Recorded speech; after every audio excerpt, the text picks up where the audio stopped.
इंसान का बातन संवर जाता है, इखलाकियात में तब्दीली आती।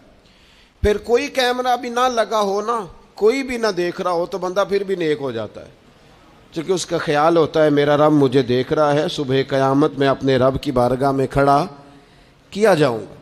तो अकीदा आखिरत की मजबूती, इस तसव्वुर का मजबूत होना उम्मत मुस्लिमा के लिए निहायत ही ज़रूरी है। आप देखिए कुरान मजीद फुरकान हमीद हमारी तवज्जो दिलाता है, और सूरतुल क़यामा के अंदर अल्लाह करीम ने इरशाद फरमाया, अयहसबुल इंसान, क्या आदमी इस घुमंड में है, क्या इंसान का ये ख्याल है, अन युतरा का सुदा, कि उसे आज़ाद छोड़ दिया जाएगा, उससे पूछा नहीं जाएगा। क्या इंसान ये समझता है उससे कोई सवाल? अयहसबुल इंसान, क्या इंसान इस गुमान में है, इस घुमंड में है, अन युतरा का सुदा, कि उसे आज़ाद छोड़ दिया जाएगा।